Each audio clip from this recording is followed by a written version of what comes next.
Voilà, bonsoir à tous. Bienvenue pour le lancement de ce parcours de carême autour des actes des apôtres. Voilà, nous voulons nous mettre à l'écoute de la parole de Dieu au travers des actes des apôtres pour vivre l'expérience fondatrice de l'Église sous la conduite bienveillante de l'Esprit Saint. Nous avons commencé par cette louange et nous avons, je ne sais pas si vous avez fait attention, vraiment, je dirais, déceler en quelque sorte à quel point l'Esprit Saint est doux. C'est vrai qu'il est ferme aussi, mais il est doux pour nous conduire, nous accompagner. Alors, dans cet enseignement, pour lancer ce parcours, je m'arrête sur un verset très important dans les Actes des Apôtres, au chapitre 1, verset 8. Je vous le cite, je vous le lis. Mais vous allez recevoir une force quand le Saint-Esprit viendra sur vous. Vous serez alors mes témoins à Jérusalem, dans toute la Judée et la Samarie et jusqu'aux extrémités de la terre. Voilà le programme. Ce verset donne finalement toute la structure des actes des apôtres.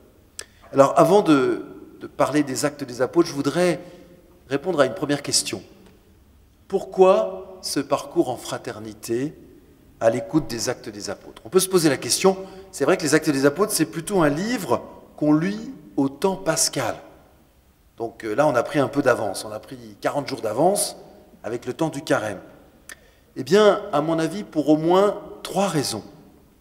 La première, c'est que nous avons besoin de revenir à ce qui fonde notre foi. Ce qui fonde notre foi, c'est la parole de Dieu. Oui, la foi, c'est la réponse à la parole de Dieu. Rappelez-vous, pour ceux et celles d'entre vous qui ont suivi le parcours pour une foi vivante à l'écoute à l'écoute de la lettre de Saint Jacques au temps de l'Avent, eh bien, il y avait cette question de la foi qui parcourait toute la lettre de Saint Jacques. Comment être ferme dans la foi? Comment être ferme dans la foi? Comment grandir dans une maturité spirituelle?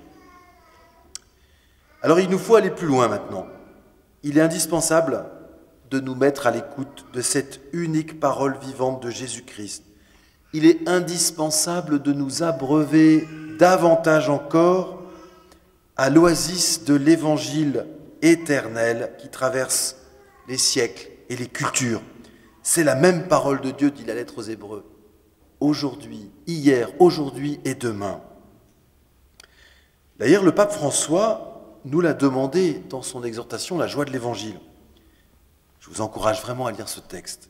Il dit ceci, il s'agit de revenir à la source pour récupérer la fraîcheur originale de l'Évangile et pour que surgissent de nouvelles voies.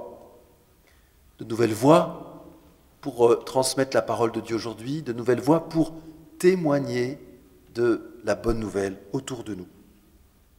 Cette écoute de la parole de Dieu, je vous rappelle que ce n'est pas seulement le pape François qui nous la demande, c'est aussi notre évêque, cardinal Barbarin, qui est venu, comme vous le savez, en décembre, nous encourager, nous fortifier dans la foi.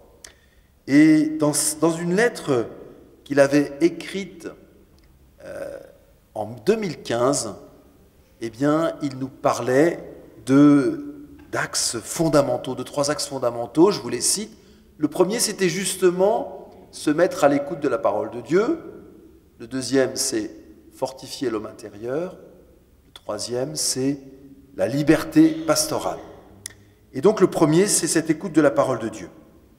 Alors, dans une lettre que le cardinal Barbarin nous a envoyée, suite à la visite pastorale, il dit ceci, « Que la parole de Dieu soit comme le premier moteur de votre vie paroissiale.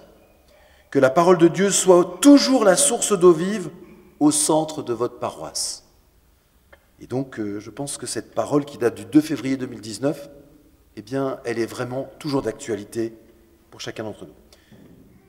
Donc, première raison, revenir à la fondation de notre foi, la parole de Dieu.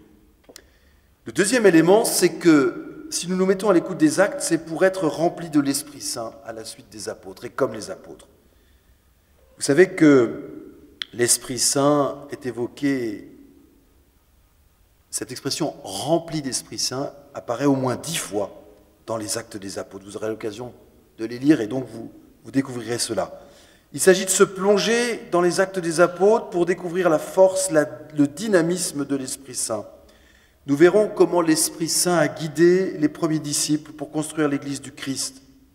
Parce que grâce à l'Esprit Saint, la parole de Dieu est féconde. Le nombre des disciples se multiplie fortement. C'est un passage des Actes qui dit cela. Il s'agit de s'abreuver à la source de la parole vivante de Dieu. Et cela va nous transformer, frères et sœurs. Comment ? Eh bien, en réveillant notre créativité missionnaire pour faire surgir de nouvelles voies. Nous avons besoin d'être remplis de l'Esprit Saint. Et l'écoute de la parole de Dieu, la lecture, la méditation des actes des apôtres va nous faire désirer, en quelque sorte, être remplis de l'Esprit Saint. Et puis, nous avons besoin de revenir à la fondation de l'Église, en quelque sorte. Vous savez que les actes des apôtres, c'est l'histoire de la fondation de l'Église. L'Église a été fondée par le Christ, bien sûr, mais construite par les apôtres. Vous le savez, on l'a évoqué à plusieurs reprises, dans le temps de crise profonde que nous traversons dans l'Église, il est bon de nous replonger au cœur du mystère de son essence. Qu'est-ce que c'est que l'Église ? Nous devons vivre cette expérience. Qu'est-ce que c'est que l'Église ? Quel est le cœur de la vie de l'Église, de la vie d'un chrétien ? Qu'est-ce qu'elle est en profondeur, au-delà des formes qu'elle peut prendre ? Nous avons besoin de mieux connaître comment vivaient les premiers chrétiens, les chrétiens des temps apostoliques. Ce n'est pas une nostalgie de la vie antique, pas du tout, mais la volonté de retrouver l'esprit de ceux qu'ont vécu nos grands-pères dans la foi, si j'ose dire, les tout premiers chrétiens. Alors maintenant, qu'est-ce que nous enseignent les actes des apôtres ? Alors d'abord, les actes des apôtres, on pourrait dire que c'est un livre qui est divisé à peu près en 5 parties. 5 parties, qui déploient en fait ce qui est annoncé dans le verset 8 du chapitre 1. Vous allez recevoir une force, le mot grec c'est dynamis, qui a donné dynamisme. Vous allez recevoir un dynamisme quand le Saint-Esprit viendra sur vous. Vous serez alors mes témoins. Le mot témoin, vous le savez, en grec c'est martyr. À Jérusalem, martyr à Jérusalem, martyr dans toute la Judée et la Samarie, martyr jusqu'aux extrémités de la terre. Et on verra que dans les actes des apôtres, la parole de Dieu va se déployer en partant de Jérusalem dans toute la Judée, en Asie mineure, la Turquie actuelle, mais aussi en Europe, Macédoine, en Grèce et jusqu'à Rome, peut-être même jusqu'en Espagne. Voilà, donc alors, retenons en fait ces 5 parties des actes des apôtres. La première partie, elle se passe à Jérusalem. C'est du chapitre 1 à la fin du chapitre 7. C'est le témoignage des apôtres dans Jérusalem. Ça se passe à Jérusalem, c'est 7 premiers chapitres. La deuxième partie, c'est on passe de Jérusalem à la Samarie, puis à Césarée. La parole poursuit sa croissance. C'est du chapitre 8 au chapitre 11. La troisième partie, qui va du milieu du chapitre 11 jusqu'au chapitre 15, c'est l'œuvre de l'Esprit Saint, à Antioche de Syrie. C'est là, dans cette partie-là, au chapitre 15, que pour la première fois, les chrétiens vont recevoir, justement les disciples du Christ vont recevoir le nom de chrétiens, ceux qui sont totalement identifiés au Christ. La quatrième partie, c'est la parole de Dieu qui se déploie de ville en ville, en Europe et en Asie, du chapitre 15 au chapitre 21. Et puis, c'est la cinquième partie, c'est Paul qui se retrouve prisonnier et témoin de la grâce qui va aller de Jérusalem jusqu'à Rome, du chapitre 21 jusqu'au chapitre 28. Alors, quels sont les grands thèmes des Actes des Apôtres? Quelles sont les thématiques que nous allons rencontrer? Je voudrais en distinguer quelques éléments. Voilà. Tout d'abord, il y a une grande unité entre l'évangile de Luc et les Actes des Apôtres. Pourquoi? Eh bien parce que c'est le même auteur. On peut vraiment dire que c'est Luc, Saint Luc, l'évangéliste, qui a rédigé d'abord l'évangile dans lequel il raconte ce que Jésus a dit, ce que Jésus a fait. Rappelez-vous le prologue de l'évangile. Après m'être renseigné, cher Théophile, pour vérifier la solidité de ce que nous ont transmis nos pères dans la foi, eh bien, il va rédiger la deuxième partie, les Actes des Apôtres, qui raconte la fondation de l'Église, la naissance de l'Église, la croissance de l'Église, le déploiement de l'Église. Le prologue des Actes des Apôtres, les versets 1 à 4, au tout début, souligne l'unité qui existe entre l'Évangile et les Actes. Luc s'adresse à qui? À Théophile, dans les Actes et dans l'Évangile. Théophile, ça veut dire l'ami de Dieu. Qui est Théophile? Eh bien, c'est chacun d'entre nous, j'espère. L'ami de Dieu, c'est celui qui veut devenir davantage chaque jour l'ami de Dieu. Le message de l'Évangile de Jésus se déploie avec ses premiers témoins, les 12 et les premiers disciples qui ont dit et fait sous la conduite de l'Esprit Saint, qui ont réalisé, accompli la promesse du Père pour témoigner au monde entier de la résurrection du Christ.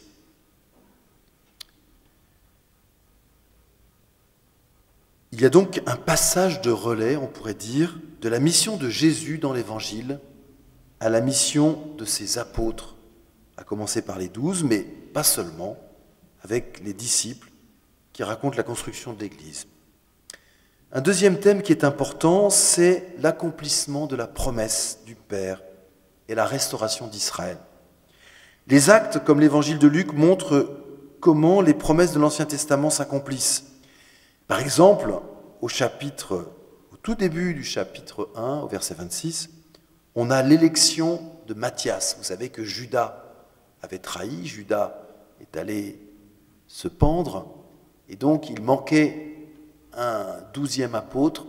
Et voilà que Pierre et les 11 décident de prier pour que le Seigneur montre qui va succéder à Judas, prendre sa place, afin que le collège des 12 soit reconstitué. C'est l'élection de Matthias. Matthias, en hébreu, ça veut dire don de Dieu. Oui, les apôtres sont vraiment un don de Dieu pour nous. Et puis cette restauration du groupe des 12 au début des Actes, elle est importante parce qu'elle veut montrer symboliquement que les 12 apôtres qui succédaient aux 12 tribus d'Israël sont rétablis. Donc ces 12 apôtres continuent. C'est un collège stable. Et vous savez que dans l'Église aujourd'hui, les évêques sont les successeurs des 12. Ainsi, les apôtres, qui sont tous membres du peuple d'Israël, ont compris que Jésus réalise l'accomplissement promis par les prophètes. Par exemple, en Ézéchiel 37, au verset 9 et 10, il est dit ceci, je vous cite un passage très beau. « Le Seigneur me dit alors, adresse une prophétie à l'Esprit, prophétise, fils d'homme, dis à l'Esprit, ainsi parle le Seigneur Dieu, viens des 4 vents, Esprit, souffle sur ces morts et qu'ils vivent. Je prophétisais comme il m'en avait donné l'ordre, et l'Esprit entra en eux. Ils revinrent à la vie, et ils se dressèrent sur leurs pieds.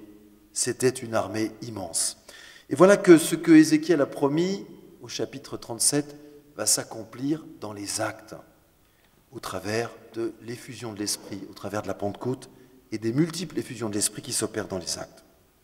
Dans les Actes, Jésus nous donne à partager aussi le passé d'Israël, qui est son propre passé. Vous voyez, c'est comme s'il voulait nous transmettre son testament en nous faisant découvrir tout l'enracinement juif de la foi chrétienne. Plus profondément, devenir chrétien, c'est reconnaître la valeur inestimable des Écritures juives, c'est-à-dire de l'Ancien Testament, la loi, les prophètes, les psaumes, les livres de sagesse, pour que nous puissions entrer dans l'histoire de l'alliance entre Dieu et son peuple. D'abord le peuple particulier Israël, mais aussi le nouvel Israël, le nouveau peuple élu, l'Église de Dieu, comme le dira les Actes des Apôtres au chapitre 20, verset 28. Au début des Actes, les apôtres vont raisonner en termes de royaume pour Israël, c'est-à-dire qu'ils vont croire que, en fait, ils ne sont envoyés que vers les Juifs, alors qu'en fait, Jésus veut les envoyer dans la force de l'Esprit Saint, non seulement en Judée, non seulement au peuple d'Israël, mais vers toutes les nations de la terre, jusqu'aux extrémités de la terre, dans un parcours géographique précis qui part de Jérusalem et qui va progressivement jusqu'aux extrémités de la terre. Ce qui est très beau dans l'Esprit Saint, le thème essentiel, dans les Actes des Apôtres, c'est justement l'Esprit Saint. Cette proximité de l'Esprit Saint qui est citée plus de 60 fois, au point qu'on parle parfois de l'évangile de l'Esprit Saint. Comme en témoigne l'évocation du vent, du bruit, du feu, l'événement de la grande Pentecôte en Acte 2, fait écho au don de la loi au Sinaï. Lorsque Moïse avait reçu pour le peuple les 10 paroles, cet événement de la Pentecôte marque l'investiture par la médiation de Jésus ressuscité du nouveau peuple de Dieu, que Dieu veut rassembler à partir d'Israël, mais pour l'humanité tout entière, avec l'humanité tout entière.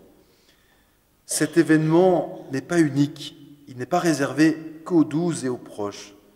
Il y a dans les Actes plusieurs répliques de la Pentecôte.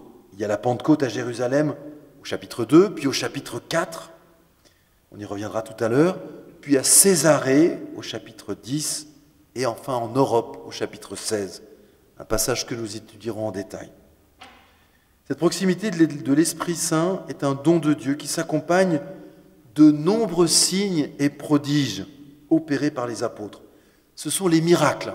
Par exemple, au chapitre 3, verset 6, il y a ce fameux miracle de l'infirme de la Belle Porte. Nous l'étudierons en détail. Mais il y a aussi de nombreuses guérisons. Et c'est magnifique de voir dans les Actes des Apôtres que tout ce que Jésus avait fait dans sa prédication évangélique, tous ces signes et ces prodiges qui accompagnaient son annonce, sa venue dans le monde, vont désormais s'opérer par la main des apôtres dans le peuple d'Israël et au-delà. Et encore aujourd'hui, frères et sœurs, le Seigneur veut faire des signes et des prodiges. Vous savez, les signes et les prodiges de Dieu sont à la mesure de l'épreuve que traverse l'Église.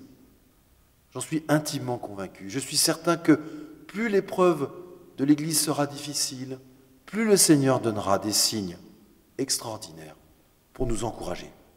Des guérisons. Oui, croyons-le, frères et sœurs. Je crois que le Seigneur nous donnera des guérisons physiques.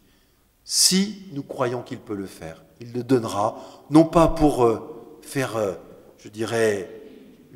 le buzz, non, mais pour montrer qu'il est bien vivant, qu'il est agissant, et qu'aujourd'hui, il veut sauver son peuple. Alors il y a les signes et prodiges qui sont le signe de la proximité de l'Esprit Saint. Il y a aussi l'assurance, le mot parésia en grec. Le mot assurance qui revient une douzaine de fois dans le livre des Actes des Apôtres et qui désigne la force spirituelle et le courage des disciples de Jésus pour témoigner de la résurrection, pour témoigner que Jésus est vivant aujourd'hui, qu'il est le chemin, la vérité et la vie. Par exemple, au chapitre 9, verset 28, Saul, qui vient tout juste de se convertir, Saul qui persécutait les chrétiens, qui a été retourné comme une crêpe sur son chemin de Damas, au chapitre 9, verset 28, il nous est dit ceci: « Dès lors, Saul allait et venait dans Jérusalem avec les apôtres, s'exprimant avec assurance au nom du Seigneur. » Oui, cette assurance, cette parésia, frères et sœurs, nous en avons besoin, nous aussi, et nous la demandons au Seigneur par son Esprit Saint. Et puis, il y a aussi les persécutions importantes qui peuvent aller jusqu'au martyre. à la suite de Jésus. Et vous verrez, dans les Actes des Apôtres, ça ne manque pas de mise en prison, ça ne manque pas de flagellation, de bastonnade, et toutes sortes de persécutions.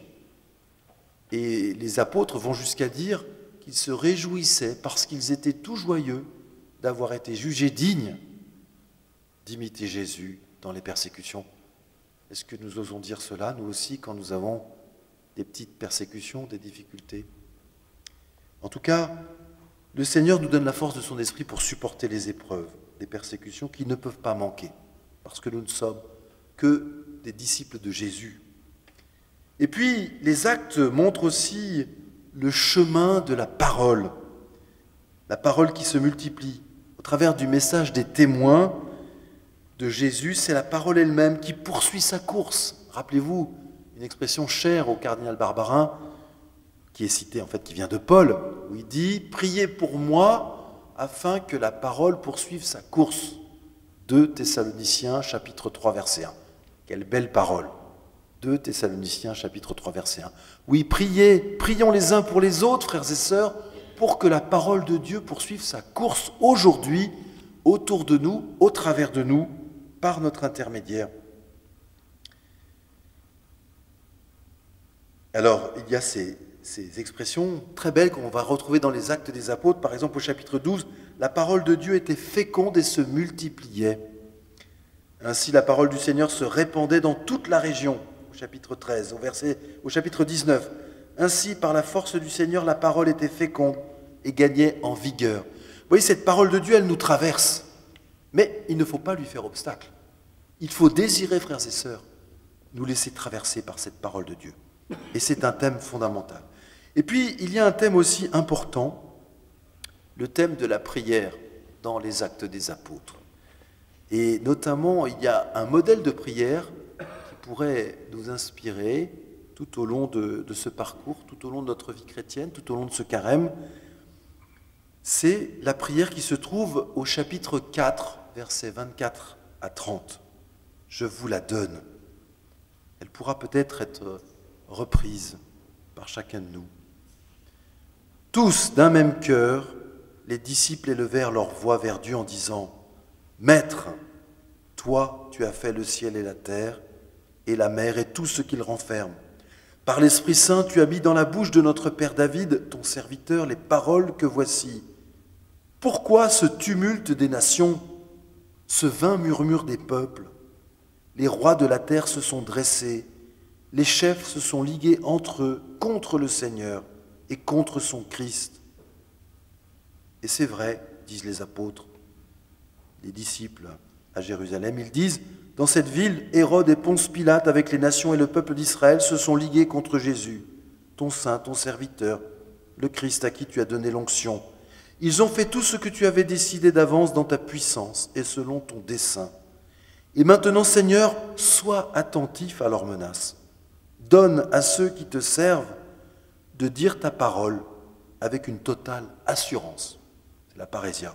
« Étends donc ta main pour que se produisent guérison, signes et prodiges par le nom de Jésus, ton saint, ton serviteur. » Oui, frères et sœurs, cette prière, je voudrais vraiment que tout au long de ce parcours, et vous l'aurez dans les livrets qu'on va vous remettre dans quelques instants, cette prière, que nous la faisions nôtre, cette prière, pour que nous demandions avec foi, que à la mesure des difficultés que nous rencontrons, eh bien nous soyons aussi graciés, j'ai envie de dire, comblés de signes et de prodiges, non pas pour notre gloire, mais pour que la gloire de Dieu soit manifestée.